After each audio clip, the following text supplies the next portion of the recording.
آج ملک کے مسائل کو حل کرنے کی ضرورت ہے. تو وہ الزامات سے اور گالیوں سے اور دھمکیوں سے عمران خان صاحب نے حساب دینا تو اپنے 150 کروڑ کا حساب دے دیں جو الیکشن کمیشن ان سے مانگ رہا ہے. جو بیرونی ملک سے آیا, وہاں کی کمپنیوں سے آیا, وہاں کے بیرونی غیر ملکی شہریوں سے آیا, اس کا حساب تو دے نہیں پاتے ہیں. جو 16 اکاؤنٹ کھلے ہوئے تھے وہ کس کے تھے؟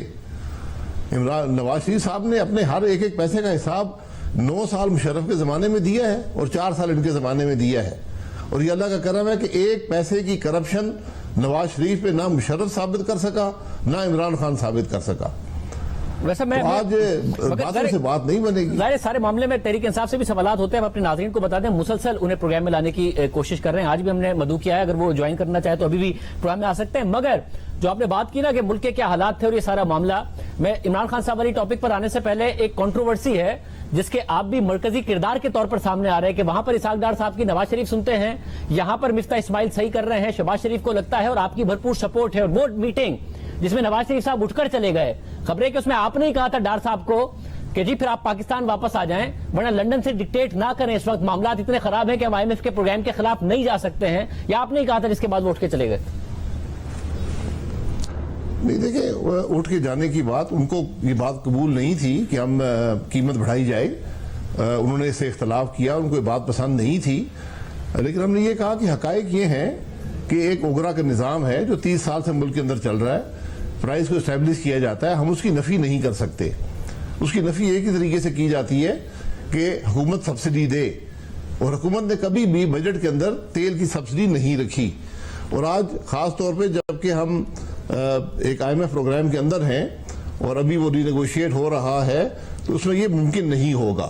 تو یہ جو میٹنگز ہوتی ہیں یہاں پر رائے کا اظہار ہوتا ہے, ڈسکشن ہوتی ہے, وہاں پر اختلاف بھی ہوتے ہیں, وہاں پر گرمی سردی بھی ہوتی ہے, اور یہ ملک کے معاملے کے لیے ہوتے ہیں. کوئی ذاتی بات تو یہاں پر ہے نہیں, تو اس لیے ہر ایک کی اپنی رائے ہوتی ہے. ذاتی بات ہے جو ملک ہے, مگر ذاتی بات ہے, اور اس میں یہ بھی مسئلہ ہے کہ آپ بھی اس بات کے حامی تھے جس کے مریم نواز صاحبہ اور نواز شریف حامی تھے کہ یہ ملک ہمیں حکومت نہیں لینی چاہیے آگے حکومت گرانے کے بعد.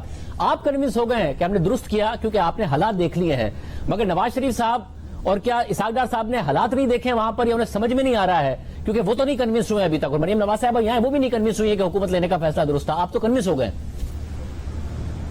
دیکھیں میں حکومت بنانے کے بالکل مخالف تھا, لیکن جو ملک کے حالات ہیں وہ یہ ثابت کرتے ہیں کہ ملک 7 مہینے کی کیئر ٹیکر سیٹ اپ کا متحمل نہیں ہو سکتا تھا. آپ دنوں اور ہفتوں میں ڈیفالٹ کر جاتے, اور سری لنکا والی کیفیت آپ کی بن جاتی. یہ حقیقت ہے.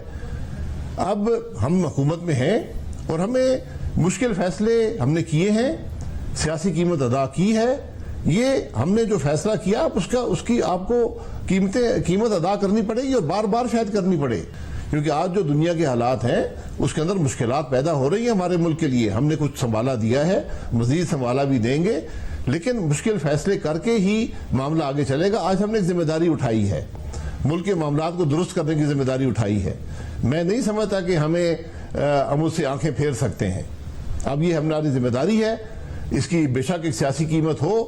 پاکستان کے عوام خود جج کر لیں گے جب الیکشن آئے گا کہ کیا مسلم لیگ نون کا فیصلہ درست تھا یا نہیں تھا, کیونکہ جو حالات عمران خان نے پیدا کیے تھے اس کے بعد تو پاکستان کے لیے جو کوئی گنجائش ہی نہیں رہی تھی. مگر بھائی صاحب اس کے لیے آپ کو دیکھیں پہلے تو اپنے پارٹی کے لیڈر کو کنونس کرنا پڑے گا, ان کی بیٹی کو کنونس کرنا پڑے گا, اسحاق ڈار صاحب کو کنونس کرنا پڑے گا, کیونکہ آپ کے اتحادی آپ کے ساتھ کھڑے تھے, کسی انپاپولر فیصلے پر نہیں بول رہے تھے. اس وقت جو انسرٹینٹی پیدا کی ہے وہ مریم نواز صاحبہ کے ٹویٹ نے کی ہے, اور انہوں نے اپنے والد سے منسوب جو بیان دیا اس نے کی ہے, اور پھر اتحادی بھی بولے, پھر زرداری صاحب بھی بولے, MQM بھی بولی.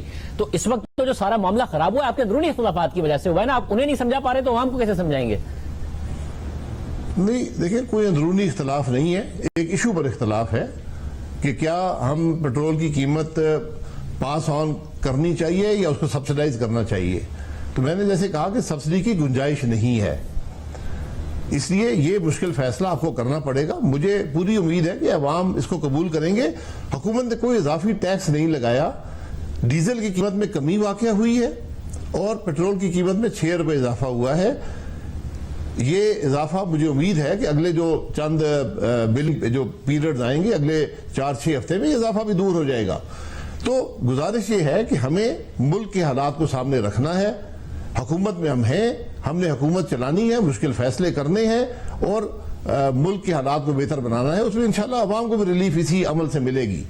آج پرائس اگر نہ بڑھائی جاتی تو IMF اس بات کو قبول نہیں کرے گی اور پھر آپ وہیں پر کھڑے ہوتے جہاں ہم اپریل 10 کو کھڑے تھے. صاحب آگے بڑھتے ہوئے عمران خان صاحب نے مزید تنقید کی ہے اور انہوں نے یہ کہا کہ جو شہباز گل ہے ان کو جو گرفتاری ہے وہ معاملہ یہ ہے کہ ان سے کسی بھی طریقے سے آپ عمران خان صاحب کے خلاف بیان دلوانا چاہتے ہیں. انہوں نے تو ظاہر ہے وہ جو سوالات ہو رہے ہیں کھانے وغیرہ کے حوالے سے اس کی بھی بات کر دی, ایک پوری کانسپریسی بتائی کہ کھانے میں کس طریقے سے زہر ملایا جاتا ہے.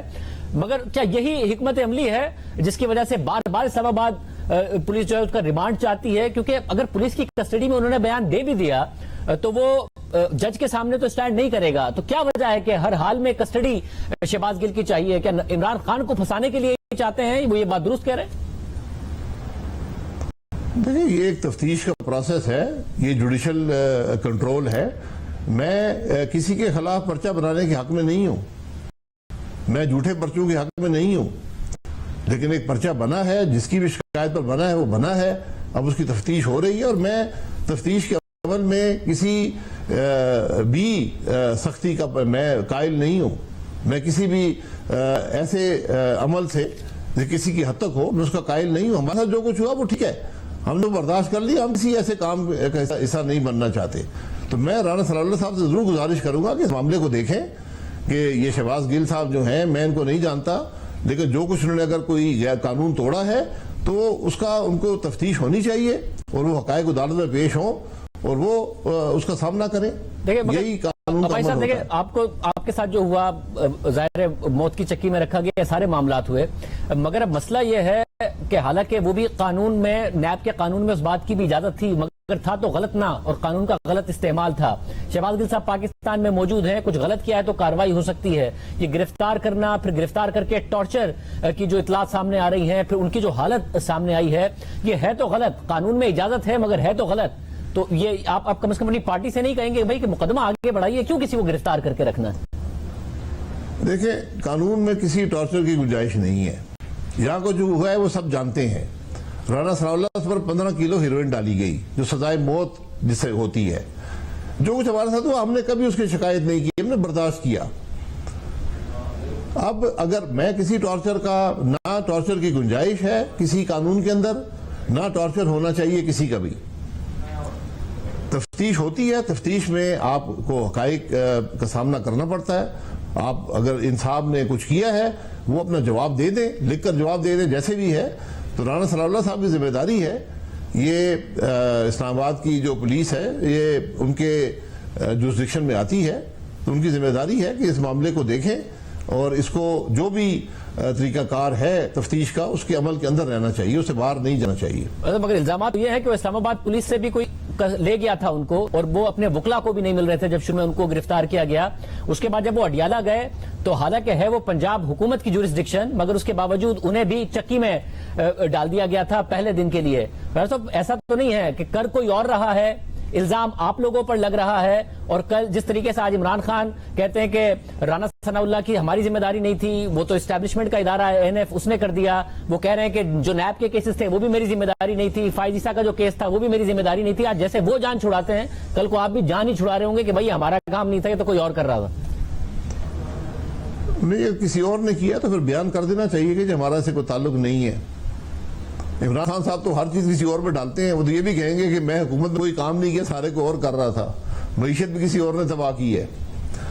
تو اس وقت تو بڑے ان کے وزیر جو تھے وہ یہاں پریس کانفرنسز کر رہے تھے کہ ہم نے پکڑ لیا رانا ثناء اللہ کے ہیروئن پکڑ لیا. وہ بات بھول گئے ہیں جن باتوں کو انہوں نے خود اسمبلی کے اندر کہا کہ میں نے فلانے کو پکڑ لیا, فلانے کو میں نے گرفتار کر دیا, فلانے پہ میں نے مقدمہ بنا دی, اور سب باتیں بھول گئے. اب میں پھر گزارش کروں گا کسی غیر قانونی کام کا میں حامی نہیں, اور نہ میری جماعت ہے اور نہ اس کو ہونا چاہیے, نہ اس حکومت کو کسی غیر قانونی عمل کا حصہ بننا چاہیے. میں چاہتا ہوں کہ مرحوم مشاہد اللہ نے ایک تقریر کی تھی, مطلب وہ آپ کو سنانا چاہتا ہوں کیونکہ اس کے ایک حصہ تو سچ ثابت ہوا ہے, ایسا لگ رہا ہے جیسے دوسرا حصہ نہیں سچ ثابت ہو رہا ہے. سنیے گا بھائی صاحب.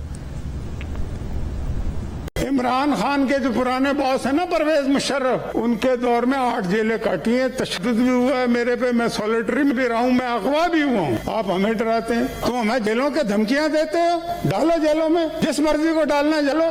لیکن مجھے آپ کے آنسو اب سے نظر آ رہے ہیں. جس دن آپ کو جیل میں جانا پڑا آپ نے رونا ہے، آپ کے آنسو پوچھنے والا کوئی نہیں ہوگا، پھر ہم میں سے ہوگا، میں ہوں انشاءاللہ. یہ پرویز رشید ہوگا، یہ رضا ربانی ہوگا، یہ ایسے لوگ مار کھائے ہوئے لوگ کسی کو تکلیف نہیں دیتے. مار کھائے ہوئے لوگ کبھی کسی کو تکلیف نہیں دیتے، ان کا کام یہ آنسو پوچھنا ہے، وہ آنسو نکالتے نہیں ہیں. اللہ شاہد خان صاحب کو جنت نصیب کرے. مگر بھائی صاحب پہلی بات تو ظاہر انہوں نے کہا کہ آپ کا ٹائم آئے گا، وہ بات تو صحیح ثابت ہوئی، بٹ آپ نے کہا تھا آنسو پوچھنے والے میں ہوں گے، وہ کہہ رہے تھے. ایسا لگ رہا ہے کہ حکومت نہیں ہے آنسو پوچھنے والوں میں. جو آپ لوگوں کے ساتھ ہوا اس کی انتقامی کاروائی ہو رہی ہے اور یہ تاثر دن بدن مضبوط ہو رہا ہے. نہیں، بالکل انتقامی کارروائی نہیں ہے. میری پرائم منسٹر صاحب سے بھی گزارش ہے، رانا ثناء اللہ صاحب سے بھی گزارش ہے کہ اس معاملے کا نوٹس لیں. یہ ہماری حکومت ہے، اس کے اندر کسی تشدد کی گنجائش نہیں ہے، کسی ٹارچر کی گنجائش نہیں ہے. قانون کو اپنا راستہ لینا چاہیے. کسی نے قانون توڑا ہے، آپ تفتیش بھی کریں، اس عمل کو پورا بھی کریں جو قانونی عمل ہے، لیکن کسی بھی ٹارچر یا تشدد کی گنجائش قانون کے اندر نہیں ہے. ہمیں کسی ایسے عمل کا حصہ نہیں بننا چاہیے. یہ ہماری ذمہ داری ہے کہ اس معاملے کی تفتیش بھی کریں، اس کی کلیریفیکیشن بھی عوام کے سامنے رکھیں. اچھا، مجھے یہ بھی بتائیے گا کہ کیا مزید جو گرفتاریاں ہیں اس کے بھی امکانات ہیں، کیونکہ شروع میں یہ اندیا دیا گیا تھا. پھر آپ اس کے لیے بھی کہیں گے اپنی حکومت سے کہ گرفتاریاں یہ ان چیزوں پر فوکس ہوتا ہے تو پھر گورننس سے فوکس شفٹ ہو جاتا ہے. ہم نے عمران خان صاحب کے ٹائم میں دیکھا کہ یہ نہ کریں، بہتر ہے کہ ڈیلیوری کے اوپر فوکس کریں. میں کسی گرفتاریوں کا حامی نہیں ہوں. گرفتاریاں اس وقت ہوتی ہیں جب آپ تفتیش کا حصہ نہ بنیں، پھر آپ کو گرفتار کرنا پڑتا ہے. تو اس لیے جو بھی کسی کے خلاف جو کارروائی ہوتی ہے، اگر وہ تفتیش کا حصہ نہیں بنتا، اگر وہ کوئی ثبوت نہیں دے سکتا کہ جو الزامات ہیں اس کے بارے میں اس کی کیا رائے ہے، یا جو اس کے خلاف ایویڈنس ہے اس کو وہ ریفیوٹ نہیں کر سکتا، تو پھر گرفتاری کی گنجائش بنتی ہے. یا آپ پروسیکیوشن کریں، پرسیکیوشن نہ کریں. عمران خان نے انتقام میں 4 سال گزارے ہیں، پرسیکیوشن میں گزارے ہیں، پروسیکیوشن میں نہیں. میں نہیں سمجھتا کہ مسلم لیگ نون کو کسی ایسے عمل کا حصہ بننا چاہیے. بہت شکریہ. شاہد خان نبوی صاحب ہمارے ساتھ موجود تھے. وہ کہہ رہے ہیں کہ وہ حکومت کو یہی کہیں گے کہ گرفتاریاں ان تمام چیزوں کے وہ خلاف ہیں، ٹارچر قطعی طور پر نہیں ہونا چاہیے.